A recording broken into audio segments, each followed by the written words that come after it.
Joining me right now is South Carolina Republican Senator Lindsey Graham. He's chairman of the Senate Judiciary Committee. Mr. Chairman, it's always a pleasure to see you. Thanks very much for being here. And you, as well, have been wrangling with the idea of whether or not to open the economy during this pandemic. But you say you've spoken with Dr. Fauci this weekend, and you want to err on the side of caution. Yeah, so I told Dr. Fauci, and we're at war with the virus. There's a spring campaign plan, a summer campaign plan, and a fall campaign plan. This will come back in the fall, but I think the heat in the summer will lower transmissions. The virus generally doesn't do well in heat. So here's what Dr. Fauci said. To reopen the economy, you have to have a breakthrough in testing. We got to get testing back in real time, not 4 or 5 days. So if you got a county out there with no infections, the only way we can safely open that county up for business is to have a testing regime we don't have today. So I'd wait till it got warmer before I tried to open up any parts of the economy. We need a risk assessment next week. And before we actually start turning the economy on, I think we need a breakthrough in testing, and we need the support from the summer. That, to me, would be the cautious approach.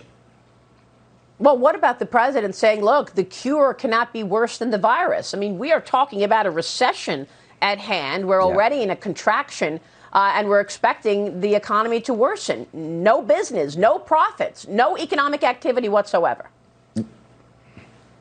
Yeah, that's the balance we're trying to make. To try to create a bump in the economy, you don't want to create a spike in the disease. The president said safety first, economic rebounding second. This package is going to be a lifeline to people out of work. It's going to be a lifeline to businesses who have no revenue. So this bill we passed is going to help people for a couple of months. The summer will be here before you know it. In the spring, what I would do is ramp up my medical supplies. I'd try to focus on testing, antibiotics, and therapies to destroy the disease in the fall. So this risk assessment that's coming out next week about what parts of the economy you may reopen, I don't think you can safely open up any part of the economy until we have more testing.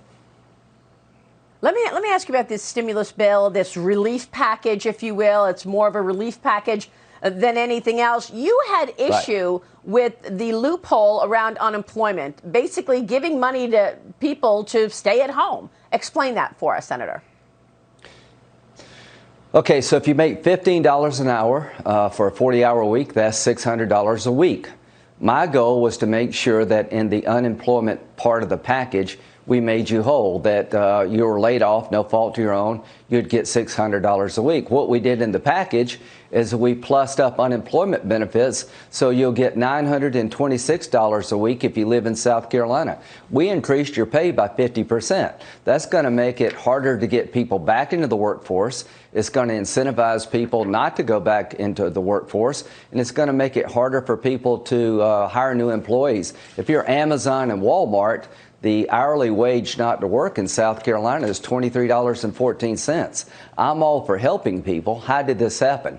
They tell us at the state level it would take 6 to 8 months to create a computer program to pay you the difference between the state unemployment benefit and your actual wage. So what do? We just put $600 on top of it.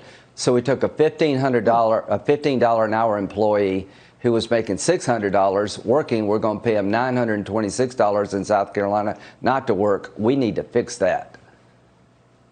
How are you going to fix it?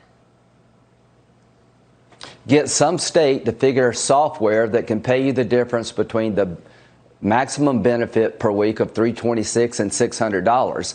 They tell me that can't be done. We sent 2 men to the moon. Now, Stephen Mnuchin, this is not his fault.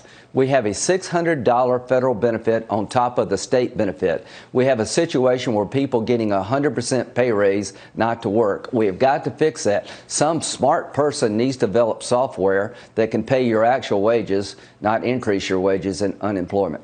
Well, take us behind the curtain to tell us how this all shook out, Senator, because Nancy Pelosi said she did jujitsu on this relief bill to get it where it needs to be. And this weekend, she is saying that the president is fiddling around while people are dying, Senator. No, what she said, she's blaming the president of the United States for people dying because of the way he's led the country. That's the most shameful, disgusting statement by any politician in modern history. Let me tell you, we've seen the best of America from our citizens helping each other, delivering groceries, having special shopping hours for senior citizens. She's the first politician to blame another politician for people dying. This is the same Speaker of the House who held up the bill in the Senate for days because she wanted same-day voting. She wanted carbon neutrality for the airlines. She wanted $75 million for the endowment for the humanities and $25 million for the Kennedy Center. She is the one that held up the package in the Senate for days to get the Green New Deal put in a recovery package. So it's the most shameful, disgusting thing I've heard yet, and it needs to stop. Well, you agreed to send $25 million to the Kennedy Center. You put that in a so-called relief bill, because she right? wouldn't let the... Yeah, so she put a gun to her head and said, we will not get this through the House until you put $25 million for the Kennedy Center. She wanted the entire new Green Deal in the package. She wanted to have every airline has to be carbon neutral by 2025. What the hell has that got to do with saving lives who are affected by the coronavirus? She had the entire Green New Deal in the package. We took most of the garbage out. But for her to blame this president for causing loss of life after she held up the relief package for days to get a liberal special interest shopping list in the bill is pretty disgusting. It's absolutely extraordinary. Senator, it's good to see you this morning. Thanks very much for joining me.